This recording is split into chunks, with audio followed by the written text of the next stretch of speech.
ఓం నమో వెంకటేశాయ. ఏడుకొండలవాడ వెంకటరమణ గోవింద గోవింద.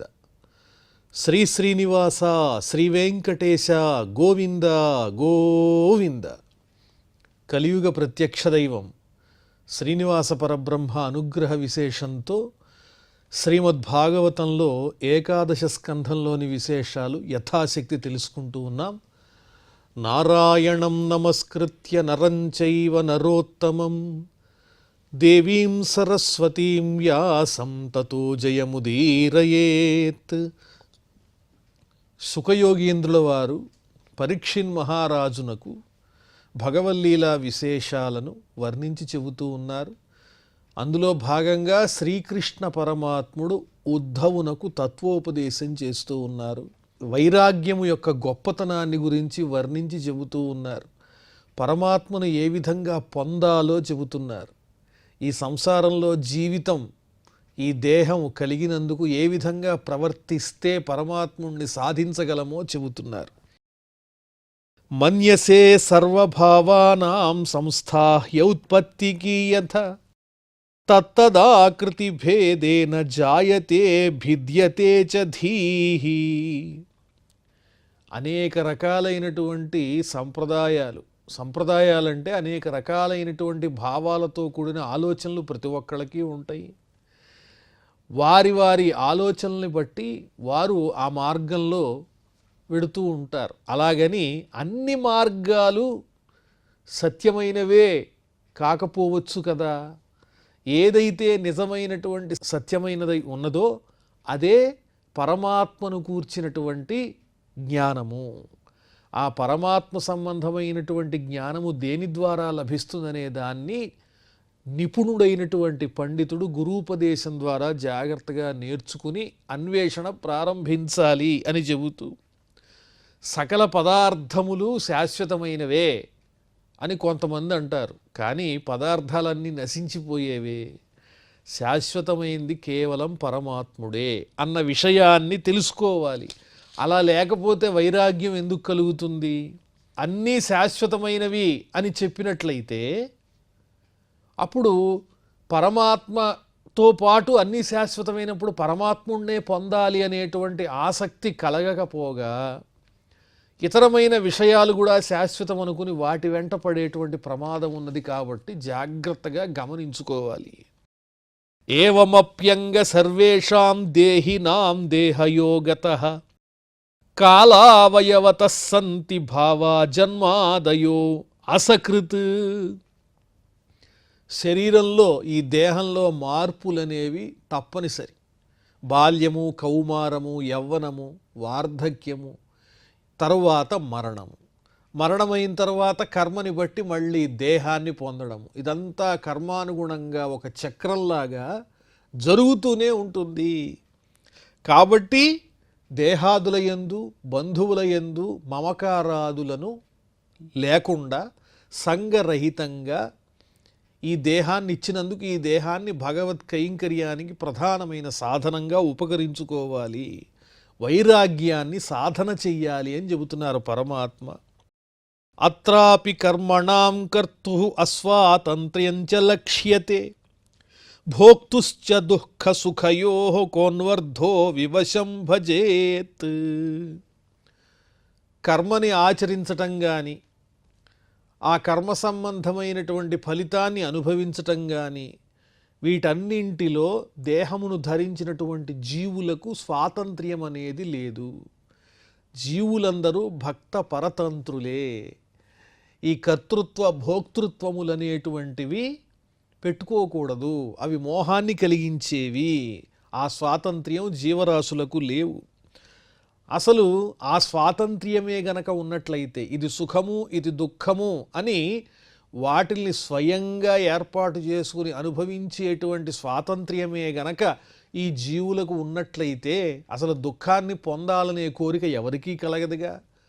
తమ తమ విశిష్టమైనటువంటి ఆలోచన క్రమంలో ఏది సుఖమో దాన్నే పొందాలి అని స్వాతంత్ర్యంతో దేహధారులైన జీవులే నిర్ణయించుకుని సుఖాన్ని పొందవచ్చు కదా.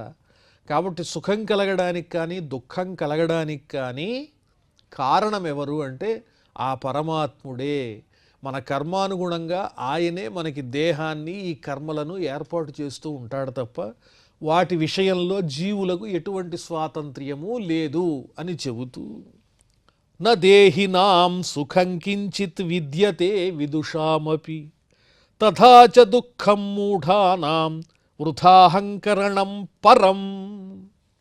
అసలు ఈ దేహాన్ని ధరించినటువంటి వారికి సుఖం అనేదే లేదు, అన్నీ దుఃఖాలే. అదేమిటండి, ధనం సంపాదిస్తున్నాం కదా, తృప్తిగా ఇంద్రియాలకు కావలసినటువంటి భోగ్యమైనటువంటివన్నీ అందిస్తున్నాం కదా, రుచికరమైన భక్ష్యాలు నాలుక్కి, చక్కని ఆనందకరమైనటువంటి సంగీతాన్ని చెవులకి, సుగంధాన్నేమో ఘ్రాణానికి, కళ్ళకి చక్కని రూపాలను ఇవన్నీ చూపిస్తూ, ఈ త్వక్కుకేమో స్పర్శని ఇవన్నీ అందిస్తూ హాయిగా ఆనందంగా ఉన్నాం కదా, ఇది సుఖమే కదా.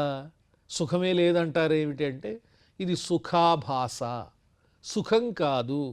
ఎండమావిలో నీటిని వెతికినట్లుగానే ఈ ఇంద్రియము సంబంధమైనటువంటి ప్రయోజనాలు ఏవైతే ఉంటాయో వాటి యందు సుఖములు అనేటువంటి భావనతో అసలైన సుఖాన్ని మర్చిపోతున్నారు. కాబట్టి వాళ్ళు ఎంత పండితులైనప్పటికీ కూడా దేహాన్ని ధరించి ఉన్నారంటే వారు చేయవలసినటువంటి ప్రయత్నం ఏమిటంటే పరమాత్మని పొందటం కోసం కర్మలతో సంఘాన్ని విడిచిపెట్టడం.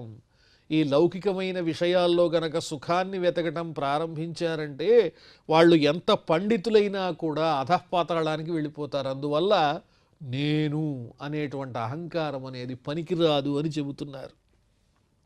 తాత్కాలిక సుఖాలను చూచి దుఃఖాలను చూచి ఇవి సుఖాలు దుఃఖాలు అని భ్రాంతి పడడం ఎందుకు? యది ప్రాప్తిం విఘాతంచ జానంతి సుఖ దుఃఖయోః తేప్యద్ధా న విదుర్యోగం మృత్యుర్న ప్రభవేద్యథా. సుఖాలను పొందటం ఎలాగో తెలుసుకున్నా, దుఃఖాలనేవేవో తెలుసుకున్నా, ఏదో విచక్షణతో ఇది సుఖము ఇది దుఃఖము అని విభాగం చేసుకున్నప్పటికీ కూడా మృత్యువుని దాటగలిగే వాళ్ళు ఎవరైనా ఉన్నారా? సుఖదుఖాలను అనుభవించటంలో కర్తృత్వం పొంది ఉన్నాము అని భావించినప్పటికీ కూడా మరణాన్ని దాటటంలో వీళ్లలో ఏదైనా సామర్థ్యం ఉన్నదా? మరణం రాకుండా చేసుకునేటువంటి ఆ కర్తలు వీళ్ళు అవుతారా? కాదు. ఈ జీవితంలో ఎన్ని రకాలైనటువంటి పరిణామములు కనిపిస్తున్నా వాటిని దాటి ముందుకు వెళ్ళేటువంటి శక్తి తాత్కాలికంగా ఉన్నదని అనిపించినా కూడా అది నిజం కాదు. ఎంతటి గొప్పవారికైనా దేహం పడిపోక తప్పదు, అదే అంతిమమైనటువంటిది. కాబట్టి కర్మ లేకుండా గనక చేసుకున్నట్లయితే, ఆ పరమాత్ముని యందు గనక జ్ఞానాన్ని పెంచుకున్నట్లయితే మళ్ళీ ఆ జీవుడు మరో దేహాన్ని ధరించకుండా జాగ్రత్త పడవచ్చు. కాబట్టి ఎంతటి వారైనా కూడా ఆ పరమాత్మని చెందడానికి ప్రయత్నించాలే తప్ప మేమేదో శాశ్వతంగా ఇక్కడే ఉండిపోతాము అని ఆలోచించేదంతా కూడా అసత్యం అని చెబుతున్నారు. కోన్వర్థ సుఖయత్యేనం కామో వా మృత్యురంతికే అఘాతం నీయమానస్య వధ్యస్యేవ నతుష్టిదః. ఎన్నో ధనరాశులున్నాయి, భోగభాగ్యాలున్నాయి, అన్నున్నా కూడా మరణశిక్ష పడ్డప్పుడు ఆ ప్రాణం తీసేటువంటి చోటుకి వధ్యస్థానానికి తీసుకువెడుతున్నప్పుడు ఆ వ్యక్తి నాకు ఇన్ని సుఖభోగాలున్నాయి, ఐశ్వర్యాలున్నాయి, ఎన్ని తరాలు తిన్నా తరగనటువంటి ఆస్తి ఉన్నది అని ఆనందించినంత మాత్రాన ప్రయోజనమే ఉన్నది? ఆ మరుక్షణమే అతన్ని ఉరి తీయబోతున్నారు. ఆ ఉన్న సంపదలు కానీ ఐశ్వర్యాలు కానీ అనుభవించగలుగుతాడా? అది ఎటువంటిదో మరణం కూడా అటువంటిదే. అసలు ఈ ఆలోచన కలిగినప్పుడు నిజంగానే పరమాత్ముని మీద జ్ఞానం కలుగుతుంది. ఎందువల్ల? అనుకోకుండా ఉరిశిక్షపడి మరణించటం అనేది ఎటువంటిదో బుద్భుతప్రాయమైనటువంటి ఈ జీవితం కూడా, ఈ దేహం కూడా అనుకోకుండా పడిపోవటం అనేది ఎప్పుడొకప్పుడు జరుగుతుంది. ఆ కాస్త కోసం ఎందుకింత కూడబెట్టుకుని ఇవన్నీ నిజాలనుకుని ఐశ్వర్యాదులన్నింటినీ మనం భ్రాంతి పడాలి? వధ్యస్థానానికి తీసుకువెళ్ళబడేటువంటి వాని యొక్క సంపదలు ఎలాగైతే నిరర్థకములో, అలాగే ఈ దేహాన్ని ధరించి మానవునిగా జన్మించిన తరువాత ఆలోచనలు పరమాత్మ చింతన మీద కాకుండా ఐశ్వర్యం మీద, ఇతరమైనటువంటి భోగముల యందు నిలిపి అవి శాశ్వతం అనుకునేటువంటి వాళ్ళ యొక్క జీవనం కూడా అంతే అని వర్ణించి చెబుతూ ఉన్నారు. శృతంచ దృష్టవత్ దృష్టం స్పర్ధాసూయాత్యయవ్యయైః బహ్వంతరాయ కామత్వాత్ కృషివచ్చాపి నిష్ఫలం. కొన్ని కామ్య కర్మలు వర్ణింపబడి ఉన్నాయి, వేదములలో వర్ణింపబడి ఉన్నాయి. ఆ వేదములలో ఉన్న కామ్య కర్మలను ఆచరించటం ద్వారా కొన్ని పుణ్యలోకాలు సాధించవచ్చు, లేదా స్వర్గమును పొందొచ్చు. స్వర్గకామో యజేత, యజ్ఞం చేయటం ద్వారా కొన్ని పుణ్యలోకాలు సాధించి ఆ పుణ్యం పరిసమాప్తమయ్యే వరకు ఆ లోకాల్లో సుఖాలు అనుభవించవచ్చు. కానీ ఆ సుఖాలు కూడా నిజమైన సుఖాలు కాదు. మానవులకు ఈ భూమి మీద కనిపించే సుఖాలు ఎలాంటివో, కష్టపడి కామ్యకర్మలను ఆచరించి తద్వారా పుణ్యలోకాలు సాధించుకుని ఆ లోకాలకు చేరి హాయిగా పుణ్యాన్ని అనుభవించటం కూడా అది దుఃఖహేతువే అని వర్ణిస్తూ ఉన్నారు.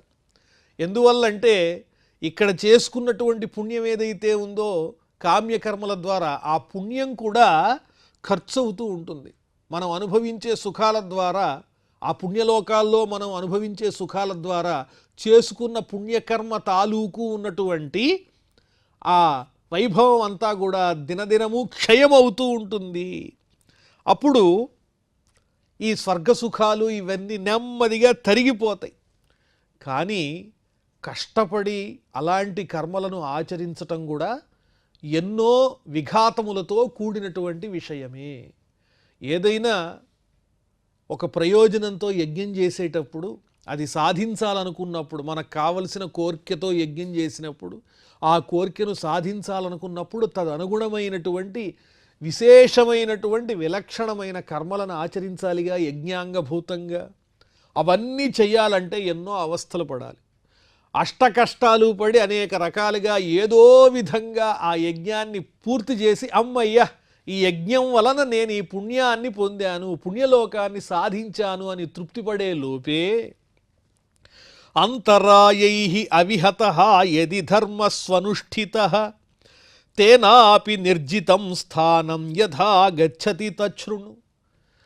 కృషీవలుడు వ్యవసాయం చేయటానికి ఎన్నో రకాలైనటువంటి శ్రమలకు ఓర్చి ఆ సస్యాన్ని పండిస్తారు కదా. ఆ వ్యవసాయం చేసేటప్పుడు ఎన్ని రకాలైనటువంటి అవరోధాలు ఉంటాయో. నీళ్లు దొరకాలి, ఒకవేళ సహజంగా నదుల ద్వారా దొరక్కపోతే వర్షం కోసం ఎదురు చూడాలి, ఆ పంటకు పురుగులు పట్టకుండా చూసుకోవాలి, అనేక రకాలుగా ఆ పంటని రక్షించాలి. అదేవిధంగా ఏదైనా కోరికతో యజ్ఞం చేసేవాళ్ళు కూడా ఆ సామగ్రిని సమకూర్చుకుని తదనుగుణమైనటువంటి కార్యములను నిర్విఘ్నంగా కష్టపడి పూర్తి చేయాలి. పోనీ ఇంత కష్టపడి చేసిన తర్వాత ఏ అవరోధము లేకుండా జాగ్రత్తగా యజ్ఞాన్ని, ఆ యజ్ఞధర్మాన్ని పరిపూర్తి చేసి ఏదో ఒక పుణ్యస్థానాన్ని నేను సంపాదించాను, గంధర్వలోకంలో ఇన్ని వేల సంవత్సరాలు నేను హాయిగా జీవించచ్చు అని అనుకునే లోపు ఏమవుతుందో వినవయ్యా ఉద్ధవ అని కృష్ణ పరమాత్మ చెబుతున్నారు. ఇష్ట్వేహ దేవతాయజ్ఞైః స్వర్లోకం యాతి యాజ్ఞికః భుంజీత దేవవత్తత్ర భోగాన్ దివ్యాన్ నిజార్జితాన్. ఇక్కడ దేవతల ప్రీతి కోసం, తన కామ్యకర్మల కోసం యజ్ఞములను ఆచరించి ఆ యజ్ఞం చేసినటువంటి యజమాని స్వర్గలోకానికి వెడతాడు. వెళ్ళిన తరువాత తాను కోరుకున్న పుణ్యలోకానికి వెడతాడు. అక్కడ దేవతల వలె స్వరూపం మారుతుంది. ఆ దేవతలు ఏ విధంగా చక్కని సుఖాలతో భోగాలతో ఉంటారో ఆ రకమైన భోగాలన్నీ కనిపిస్తాయి. ఎక్కడ చూసినా దివ్యమైనటువంటి చక్కని ఆనందాలే కనిపిస్తూ ఉంటాయి. అవన్నీ తాను చేసుకున్నటువంటి కర్మఫలం వల్ల కలిగిన పుణ్యం వల్ల లభించినటువంటివే. ఆ అనుభూతిని పొందుతూ ఇది నా పుణ్యం వల్ల వచ్చింది, ఇది అనుభవిస్తూ ఉంటే పుణ్యం తరుగుతుందనే ఆలోచన కలగాలిగా. స్వపుణ్యోపచితే శుభ్రే విమాన ఉపగీయతే గంధర్వైః విహరన్ మధ్యే దేవీనాం హ్యద్యవేష దృక్. ఈ విధంగా తాను సంపాదించినటువంటి పుణ్యంతో దివ్యమైన దేవతా విమానములను అధిరోహించి గంధర్వుల్లాగా హాయిగా సంచరిస్తూ, గంధర్వులు మన కీర్తిని గానం చేస్తూ ఉంటే అక్కడ హాయిగా ఆ కీర్తనలన్నీ విని నా గొప్ప చెబుతున్నారనుకుని దేవతల్లాగానే ఆ పై లోకాలలో సుఖాలన్నీ అనుభవించి, అలాగే సుందరీమణులైనటువంటి అప్సరసలందరూ చుట్టూ పరివేష్టితలై ఆనందాన్ని కలిగిస్తూ ఉంటే ఆ నృత్యాలు గానాలు, ఓహో, ఈ పుణ్యం అంతా కూడా అక్కడ చక్కగా ఖర్చు చేసుకున్న తరువాత స్త్రీభిః కామగయానేన కింకిణీ జాలమానిన క్రీడన్న వేదాత్మపాతం సురా క్రీడేషు నిర్వృతః. ఆ దేవతా స్త్రీలతో కోరిన చోటుకి వెళ్ళేటువంటి దివ్యమైనటువంటి చక్కని విమానాలతో ఆ స్త్రీలందరూ దివ్యమైనటువంటి ఆభరణాలు అన్నీ ధరించి గలగలలతో చక్కగా ఆనందాన్ని కలిగిస్తూ ఉంటే, కోరిన చోటికి విమానాల్లో వెడుతూ వాళ్లతో సంచరిస్తూ నా పుణ్యమంతా నశించిపోతోంది, ఈ పుణ్యం అయిపోతే మళ్ళీ నేను భూమి మీదే పడాలి అన్న విషయాన్ని గుర్తు చేసుకోకుండా అదేదో నిత్యమైనటువంటి సుఖం అనుకుని ఆ పుణ్యలోకాల్లో సంచరిస్తూ తావత్ ప్రమోదతే స్వర్గే యావత్ పుణ్యం సమాప్యతే క్షీణపుణ్యః పతత్యర్వాకనిచ్చన్ కాలచాలితః. ఆ స్వర్గంలో భోగాలు అనుభవించి అనుభవించి ఆ పుణ్యం పూర్తవ్వంగానే అనుకోకుండా అక్కడి నుంచి ఒక్కసారిగా మళ్ళీ భూమి దగ్గరికే రావాలి, భూమి మీదే మళ్ళీ జన్మించాలి. క్షీణే పుణ్యే మర్త్యలోకం విశంతి క్షీణపుణ్యః పతత్యర్వాగనిచ్చన్ కాలచాలితః. కాలం గడిచిపోతూ ఉంటుందిగా, ఆ కాలం గడిచిన కొద్దీ అనుభవించినటువంటి పుణ్యాలు తరిగి తరిగి తరిగి ఆ పుణ్యాలు పూర్తవ్వంగానే వాళ్లే జాగ్రత్తగా ఎవరైతే పుణ్యాన్ని సంపాదించుకుని దివ్యలోకాలకు వచ్చినప్పుడు ఘనస్వాగతం పలికారో వాళ్లే మళ్ళీ వీడ్కోలు కూడా పలుకుతారు. ఒకవేళ వెళ్ళకపోతే బలవంతంగా పైనుంచి గెంటేస్తారు కూడా. యద్యధర్మరత సంగాదసతాం వాజితేంద్రియ కామాత్మా కృపణో లబ్ధ స్త్రైణో భూత విహింసక. అందువల్ల పరమాత్మను పొందితే, పరమాత్మ జ్ఞానాన్ని సంపాదిస్తే ఈ లోకంలో కనిపించేటువంటి ఇంద్రియాలకు సంబంధించిన సుఖాలను అవి నిజమైన సుఖాలుగా భావించకూడదు. కామ్యకర్మల ద్వారా, కామ్యముల కోసం ఆచరించే యజ్ఞయాగాదుల ద్వారా పొందేటువంటి పుణ్యలోకాలు కూడా శాశ్వతమైనవని భావించకూడదు. అది స్వర్గాదుల్లో ఉంది సుఖం, ఇది భూమి మీద ఉన్న సుఖం. ఈ రెండిటికి కాస్త సూక్ష్మ దృష్టిని గనక బాగా నిశితంగా ఉపయోగించి చూచినట్లయితే ఆ రెండు సమానమే, అందులో ఏ భేదము లేదు. చతుశ్చక్ర వాహనంలో తిరిగేటువంటి వాళ్ళు, ద్విచక్ర వాహనంలో తిరిగేటువంటి వాళ్ళు కొంచెం భిన్నంగా కనిపిస్తారు చూడడానికి, కానీ రెండిటి యొక్క పతనము తప్పదు కదా. ఆ రెండు భోగాలు ఎప్పటికైనా నశించిపోయేవే. కాస్త గొప్పగా కనిపించేది స్వర్గం, సామాన్యంగా కనిపించేది భూమిపై ఉన్న సుఖాలు. కానీ బాగా పరిశీలిస్తే ఆ రెండు సుఖాల్లోనూ ఏ విధమైనటువంటి నిజము లేదు. అవన్నీ క్షీణించేవే, మళ్ళీ జన్మను కలిగింపజేసేవే. ఇక్కడ జాగ్రత్తగా ఆలోచించి అధర్మం మీద ఆశ లేకుండా, కోరికలతో కూడి ఉండకుండా, దుష్టులతో సాంగత్యం చేయకుండా, భోగముల యందు ఆసక్తి లేకుండా, స్త్రీ ఇత్యాది విలాసముల యందు విపరీతమైనటువంటి కోరికలు లేకుండా, తోటి ప్రాణులను హింసించకుండా, శాస్త్రముల యందు వర్ణింపబడినటువంటి పద్ధతుల్ని ఉల్లంఘించకుండా, పశుహత్యలు ఇత్యాదివి చెయ్యకుండా ఉండాలి. ఇలా చేసేవాళ్ళెవరు పరమాత్మను తెలుసుకోలేరు అని చెప్పారు. పశూన విధినా లభ్య ప్రేతభూత గణాన్ యజన్ నరకానవశో జంతు గత్వా యాత్యుల్బణంతమః.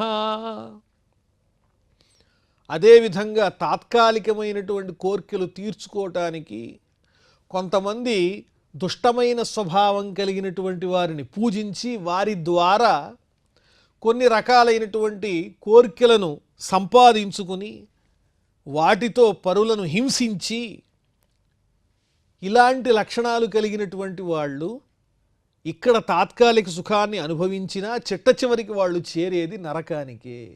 గాఢమైనటువంటి అంధకారంలో పడిపోతారు తప్ప వాళ్ళు భగవంతుణ్ణి పొందలేరు. కాబట్టి ఆశను విడిచిపెట్టాలి, కోర్కెలను విడిచిపెట్టాలి, వైరాగ్యాన్ని పెంచుకోవాలి. పరమాత్ముణ్ణి చేరుకోవాలంటే కర్మాణి దుఃఖోదర్కాణి కుర్వందేహేన వై పునః దేహమా భజతే తత్ర కిం సుఖం మర్త్యధర్మిణః.